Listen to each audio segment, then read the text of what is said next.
অবশেষে ২ বছরের মাথায় ইয়াসিরের চাকরি হয়ে যায় এবং ফাইনালি আমাদের দুই পরিবারের সম্মতিতে বিয়েটাও হয়ে যায়। আমার জীবনে সবচাইতে খুশির দিন হয়ে যায় আমাদের বিয়ের দিনটা। আজকাল ভালোবাসে তো সবাই, কিন্তু মানুষটাকে পায় কয়জন? আমি তাকে পেয়ে নিজেকে সর্বোচ্চ সুখী দাবি করতে থাকি। আমার বাবা মা চাইছিলেন আমি অন্তত পড়াশোনাটা আমাদের বাসা থেকেই করি, কিন্তু না, আমি বাসায় থাকলাম না, শ্বশুর বাড়িতেই গিয়ে উঠলাম। নতুন নতুন সংসার, নতুন নতুন সব কিছু খুবই ভালো লাগছিল আমার। শ্বশুরবাড়ির সবাই আমাকে কি ভালোবাসাটাই না দিত। সংসারের তালে আমার আবার ওইদিকে পড়াশোনাটা পিছিয়ে যেতে থাকলো। ওরও প্রায় ছুটি শেষ হয়ে আসছিল। ওর বাবাকে বলায় বাবা তো প্রায় সাথে সাথেই বললেন, তোরা ঢাকায় যা, বন্ধ পেলে না হয় আবার আসবি, লেখাপড়ার ক্ষতি করার তো দরকার নেই। ওর বাবা এ কথা বললেও আমি একটা জিনিস লক্ষ্য করলাম, মা ব্যাপারটা অতটা পছন্দ করলেন না। যাক, অবশেষে আমরা ঢাকায় চলে আসলাম। সব মোটামুটি ভালোই চলছিল আমাদের দুইজনের ছোট্ট সংসার। আমার পড়াশোনা, ওইদিকে ওর অফিস। বন্ধ পেলেই হুট করে চলে যেতাম রংপুরে।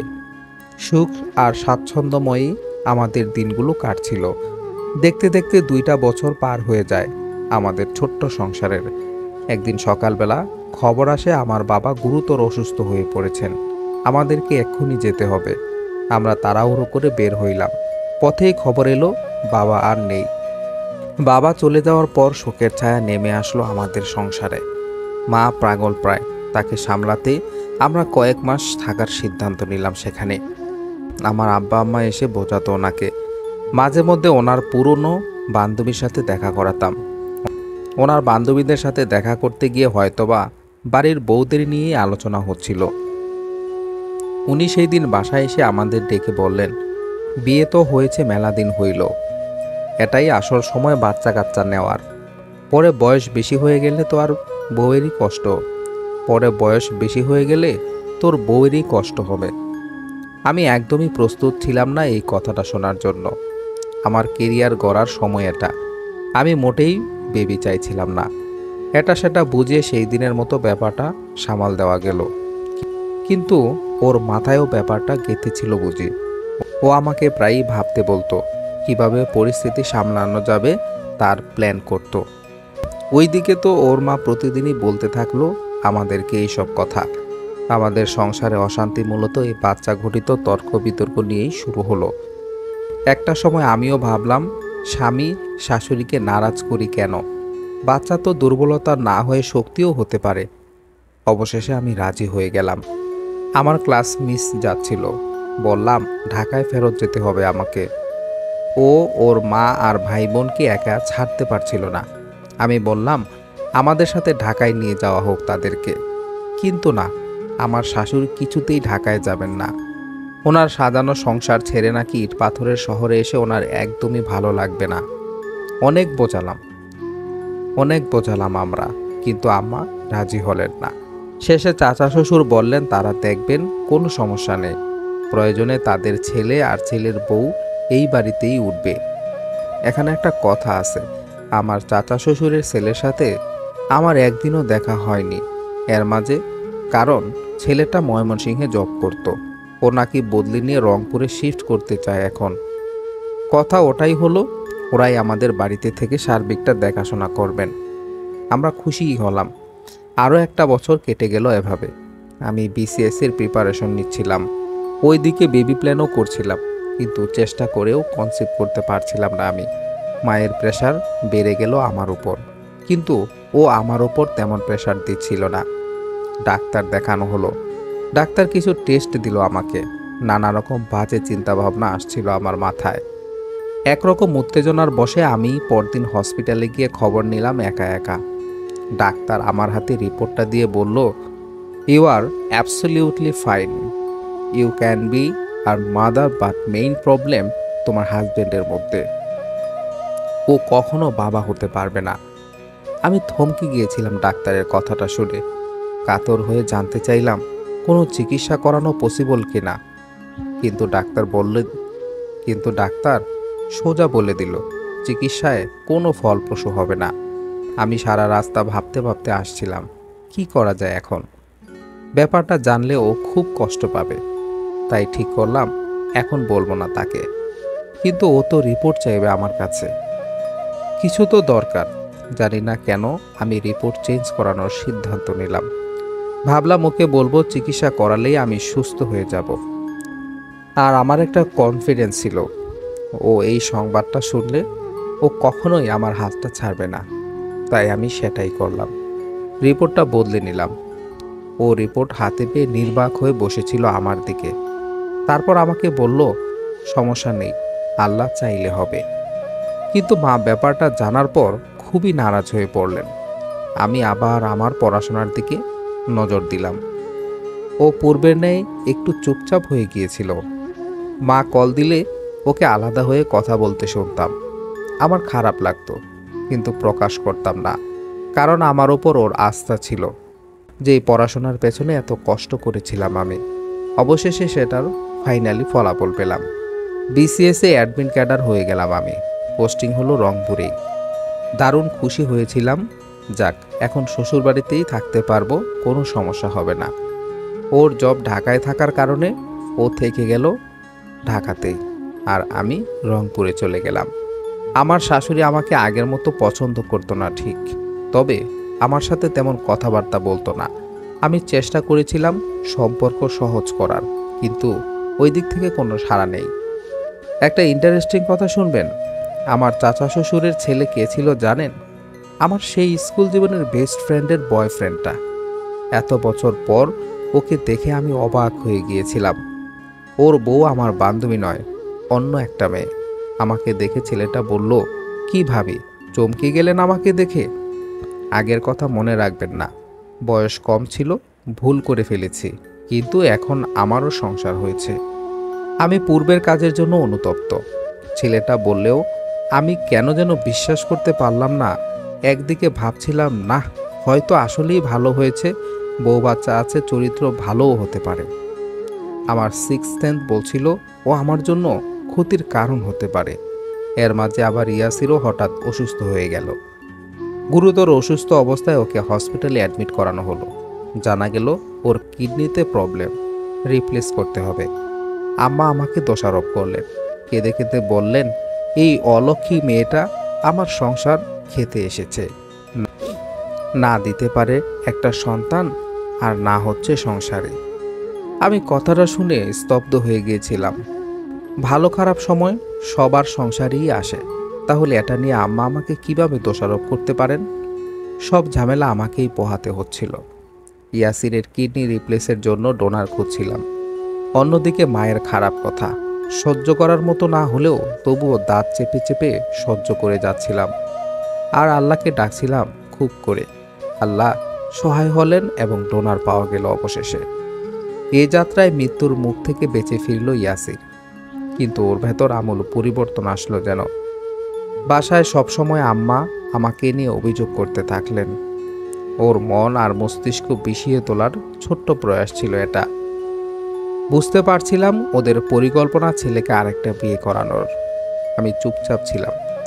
আমাদের ভালোবাসা পরীক্ষা করার সময় এটা। আমাদের ভালোবাসা পরীক্ষা করার সময় এটা। এর মাঝে হুট করেই শাহেদ, মানে আমার চাচা শ্বশুরের ছেলে, কি করে যেন জেনে গেল রিপোর্টটা আসলে ভুল ছিল। ও খোঁজ খবর লাগিয়ে জানলো মূল সমস্যা আমার মাঝে নয়, ইয়াসিরের মাঝে। ওর আমার উপর দৃষ্টিভঙ্গি পরিবর্তন হলো। সব সময় কোনো কামনা চোখে দেখতে লাগলো আমাকে। সবার সামনে ঠিকঠাক, কিন্তু সবার আড়ালে আমার কাছে আসতে চাইতো, ছোঁয়ার বাহানা খুঁজতো। আমি ইয়াসিরের সাথে বিষয়টা শেয়ার করলাম। ও বলল, তোমার ভুল ধারণা এটা। শাহেদের ওয়াইফ আছে, বেবি আছে, ও কেন এটা করবে? আমি বুঝলাম প্রমাণ ছাড়া পসিবল না তাকে বিশ্বাস করানো। শাশুড়িমা কথায় কথায় ঝগড়ার বাহানা খুঁজতে শুরু করলেন। প্রতিদিন বাড়িতে ঝামেলা লাগতোই এক প্রকার। ইয়াসির শুরুতে কিছু বললেও এখন প্রায় চুপচাপ হয়ে গেল। আমাদের মাঝে একটা দূরত্বের সৃষ্টি হয়ে গিয়েছিল, সেটা আমি বুঝতাম। শাহেদের অত্যাচার বাড়ল আমার উপর। ও আমার শারীরিক স্পর্শকাতর জায়গায় হাত দিত সুযোগ পেলেই। একদিন আমার ধৈর্যের বাঁধ ভেঙে গেল। আমি শাহেদকে থাপ্পড় মারলাম, চেঁচামেচি করলাম। সবাই ছুটে আসলো চেঁচামেচি শুনে। সবটা খুলে বললেও কেউ বিশ্বাস করলো না আমার কথা, বরং উল্টো আমাকেই কথা শোনালো তারা। শাহেদ ব্যাপারটা অন্যভাবে প্রেজেন্ট করলো। আম্মা তো রেগে মেগে আগুন। আমি ইয়াসিরকে বললাম, চলো আলাদা হয়ে যাই আমরা। আলাদা হবার কথা শুনে ও আমার ওপর চড়াও হলো। আলাদা হবার কথা শুনে সে বলল, I think you need a break. Boyfriend গার্লফ্রেন্ডের মধ্যে সম্পর্ক ব্রেক হইতে পারে, কিন্তু হাজব্যান্ড ওয়াইফের সম্পর্কে এমন কিছু আদৌ কি আছে? আমি বিশ্বাস করতেই পারছিলাম না ওর কথাটা। তবে এটা বুঝতে পারছিলাম বাবা হওয়ার চাহিদা ওকে ওর ভালোবাসা ভুলিয়ে দিয়েছে। ওর মা নতুন বিয়ে করানোর যে চিন্তার বীজ ওর মাথায় ঢুকিয়েছেন তা অঙ্কুরিত হতে শুরু করেছে। নিজের জীবনের ওপর হাসি আসছিল আমার। তবে আমি নিজেকে প্রমিস করেছিলাম শাহেদের অত্যাচার আমি আর সহ্য করব না। এতে আমাদের আলাদা হতে হলেও সমস্যা নেই। ও তো একটা পাপেট হয়ে গিয়েছিল, ওর মায়ের হাতের পাপেট। এর পরেও আমাকে কত অপমান সইতে হইতো। ও দ্বিতীয় বিয়েতে মত না দিলেও না করেনি। আমি জানতে চাই ও আসলে কি চায়। ও বলে, তোমাকে ছাড়া তো আমার পক্ষে থাকা সম্ভব নয়। কিন্তু মা, বুঝে যায় ওর মন আসলে কি চাচ্ছে এই মুহূর্তে। আনোয়ার সাহেব, একটা সংসার কখনোই ছোটোখাটো কারণে ভাঙ্গে না। আমার শ্বশুর বাড়ির লোকেরা তো আমার উপর শারীরিক নির্যাতন করেনি, ওরা আমাকে মানসিকভাবে ভেঙে দিয়েছে। আমি যাকে ভালোবেসেছিলাম সে একটা ব্রেক চেয়েছে আমাদের সম্পর্কের মাঝে। জীবনে প্রথমবার সে কিছু চাইলো আর আমি দেব না, তা কি করে হয়? ও ব্রেক চাইলো, তাই ব্রেক দিয়ে দিচ্ছি। আর শাহেদের শাস্তির কথা বলছেন, ওর শাস্তি তো সৃষ্টিকর্তাই দিয়েছেন আনোয়ার সাহেব। গত 1 মাস আগে ওর একটা অ্যাক্সিডেন্ট হয় এবং ও প্যারালাইজড হয়ে যায়।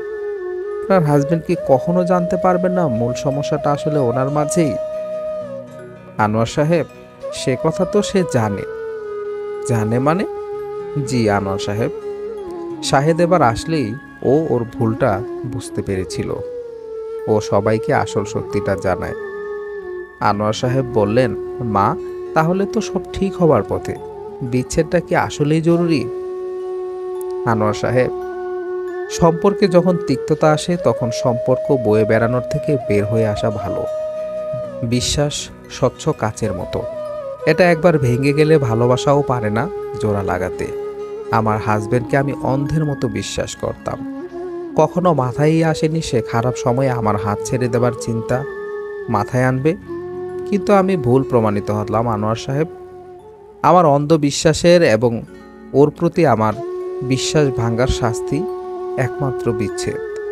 আনোয়ার সাহেব বললেন, মা, তবুও যদি একটু ভাবতেন আপনি। আনোয়ার সাহেব, কথার ভেতরেও কিন্তু আসলে কথা থাকে। কিছু জিনিস ব্যক্তিগত থাকে, ব্যক্তিগত কিছু জিনিস থাকে যেগুলো কাউকে বলা যায় না। সম্পর্ক সহজ করতে যখন একজন উপায় হিসেবে ব্রেক বেছে নেয়, এমনকি অপরজন চেষ্টা করার পরেও সে তার সিদ্ধান্তে অটল থাকে, তখন আসলে চেষ্টার নয়, বিচ্ছেদের দরকারটাই হয়ে পড়ে। আমার হাজবেন্ড ঘর থেকে বেরিয়ে আসতে পেরেছে, কিন্তু বড্ড দেরি হয়ে গিয়েছে। শ্রদ্ধা, সম্মান আর ভালোবাসা বাঁচিয়ে রাখতে বিচ্ছেদটা দরকার। হয়তোবা কখনো সৃষ্টিকর্তা চাইলে আলাদা পথে হাঁটতে হাঁটতে একটা গন্তব্যে দেখা হয়ে যাবে আমাদের। রুশা অনেক শক্ত থাকার চেষ্টা করলো, কিন্তু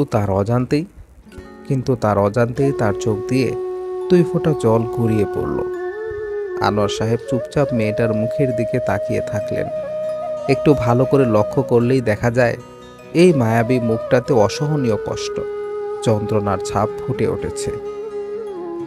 একটা দীর্ঘশ্বাস ছেড়ে পেপারে কলম বসালেন আনোয়ার সাহেব। ভালোবাসা বাঁচিয়ে রাখতে হয়তো কখনো বিচ্ছেদও দরকার। সমাপ্ত। শ্রোতা বন্ধুরা, এই গল্পটি কেমন লাগলো শুনে অবশ্যই কমেন্ট সেকশনে জানিয়ে দিতে ভুলবেন না। আর আপনি যদি আমাদের এই চ্যানেলের নতুন দর্শক হয়ে থাকেন, অবশ্যই চ্যানেলটি সাবস্ক্রাইব করে পাশে থাকবেন। ধন্যবাদ সবাইকে।